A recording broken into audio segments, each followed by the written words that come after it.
दादा बोलते हैं गुरु, ये गुरु पूर्ण अम्मा, ये पूर्णिमा।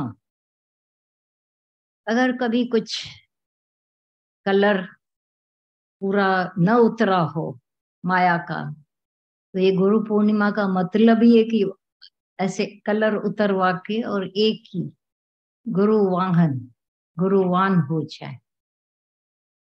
क्योंकि गुरु पारस है। दादा भगवान ने बोला गुरु पारस है।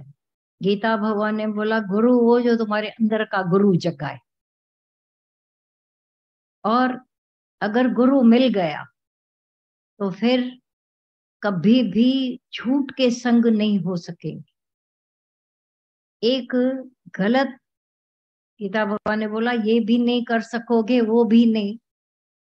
तो सच है कि एक ख्याल करना मुश्किल है, कहीं का भी ख्याल। थोड़ा पास्ट थोड़ा फ्यूचर भी नहीं होता है, रहते हो अभी में।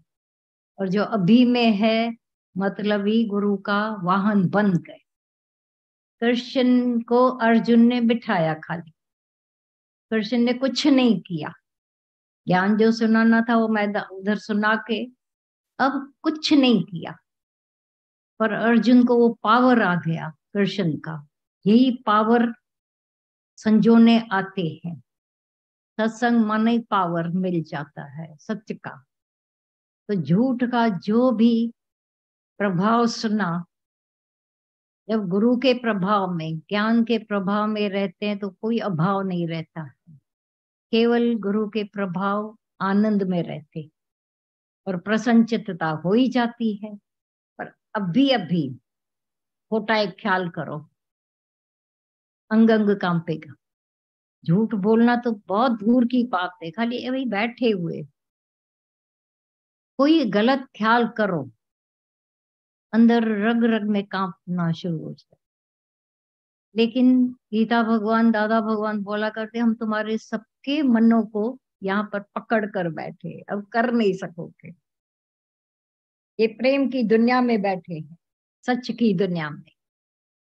अब जब बैठे हैं तो जो पारस गुरु है, पारस से भी थोड़ा बड़ा ही है, ज्यादा ही है, क्योंकि वो आप सम्मान करता है।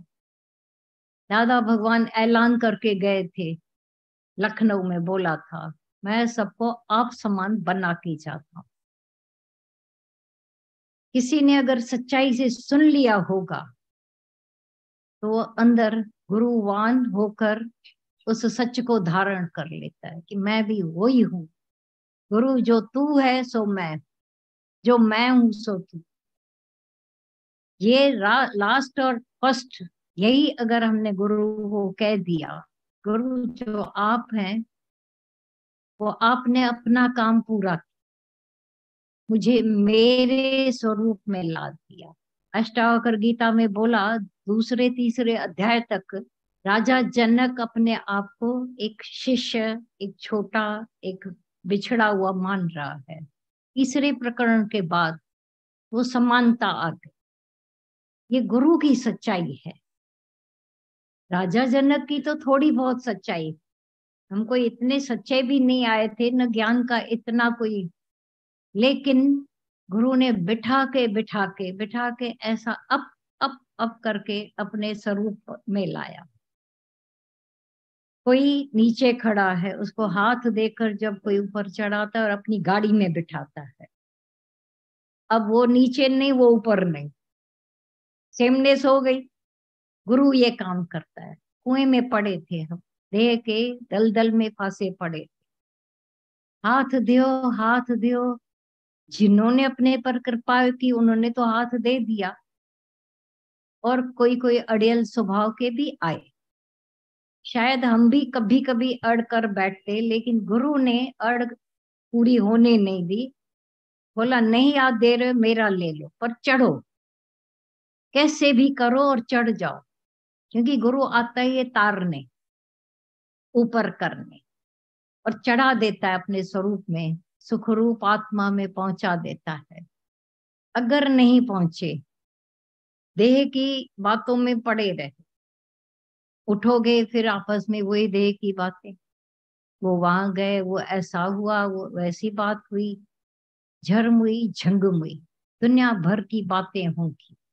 लेकिन एक बात जो आत्म रूप है, और एक बात कहा करते थे गीता भगवान, तुम किसी से भी ज्ञान की चर्चा करके आओ, जितनी भी करो, किसी का भी मन नहीं चलेगा। और जे एक भी कोई छोटी मोटी बात की, नाम रूप की, उनके अंदर में अशांति पैदा ही हो जाएगी। इसीलिए ये सच का रास्ता कौन सा है?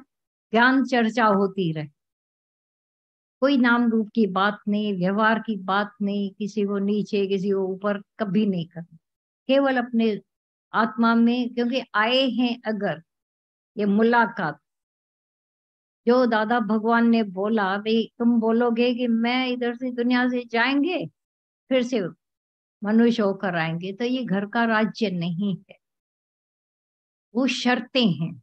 और ये सच्चाई है जो ये बोला गया है कि जिसको सारा समय परमात्मा अंदर में बस गया पर कभी कुछ रह गया तिल मात्र, तो फिर से योग भ्रष्ट होकर के योग युक्त होने आता और सच्चा गुरु मिल जाता है। उसकी भी दो बातें, या तो सच्चे गुरु से मेलाप हमको करा देता है, ये हमारे भाग्य हैं, तो सच्चे गुरु से मेलाप करा दिया, जीवन जो व्यर्थ जाती पता नहीं कहाँ होती, वो गुमराह होने से भटकने से गुरु ने ऐसा बचा लिया, पकड़ा। परम पुरुष राह वेंदे मिलो, जो कल से चल रहा है उससे भी परम पुरुष गुरु भगवान है आसपास, लेकिन पहचान नहीं।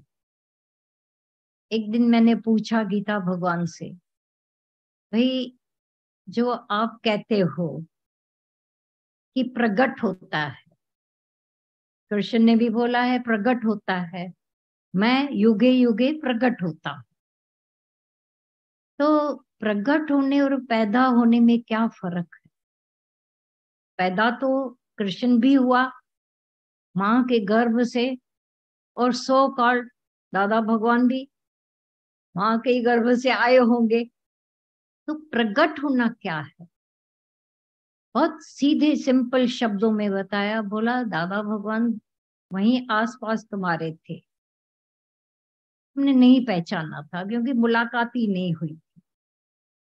जिस दिन तुमने पहचाना कि गुरु भगवान ने, माना तुम्हारे जीवन में प्रकट हुए, हर एक के जीवन में गुरु, हर एक का अपना अपना समय, उस घड़ी ये युग है तब गुरु प्रकट होता है। जिस दिन मैंने जाना, तो ये नया बर्थ भी हुआ, पुराना गया। अब जन्मदिन मनाने की तुमको कौन सा बोला था वहां पर? याद है? अच्छा, हाँ।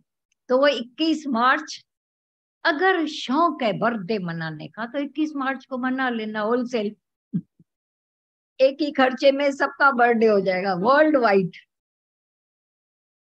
और फिर जिस घड़ी, वो घड़ियां जब गुरु हमारे जीवन में एनलाइटनमेंट होकर प्रकट होता है, ये प्रकट होना, उस दिन हमारी दिव्य दृष्टि हो जाती, जो एक नाम रूप करके गुरु को हम देख रहे थे, जान रहे थे, और खुद को भी बोता बुत था, जिसको मुस्लिम लोग बोलते हैं बुत है, बुत खाने में, देह के बुत खाने में आकर के गुरु प्रकट हुआ। यही होता है गुरु पूर्णिमा, और कोई नहीं होती है गुरु पूर्णिमा। पूर्णिमा हर बार आती रहती है, लेकिन जिस दिन मेरे जीवन में गुरु आया, वो गुरु पूर्णिमा हो गई, वो प्रगटीकरण हो गया। उस दिन मेरी अपनी हरेक की समझ कुछ और हो जाती है। अब ये दुनियावी बकवास नहीं हो पाएगी, मायावी छोटे होकर रहना पसंद नहीं आता। तो ये विचार करना, जैसा गुरु प्रकट होता है युगे युगे, मैं प्रकट होता हूँ, जब हमारे ही जीवन में ज्ञान प्राय अलोप हो जाता है। गीता में भगवान का ये वायदा, हर एक की जीवन में इंडिविजुअल ज्ञान प्राय अलोप। उस घड़ी जब सच्चा गुरु, जिनको हम माना गुरु भी नजर देता है और पहचान पाते, नजर भी नहीं थी वो, मायावी नजर थी, बहुत ही उथली नजर, खोखली नजर थी, देह करके सबको देख कर खुद भी देह बने रहते थे। इस घड़ी गुरु ने, अब गुरु ने देर नहीं की, पर हमारे लेने की भी तो होवे सक्षमता। गुरु से मिल गए, मुलाकात हो गई, ये है सच्ची मुलाकात।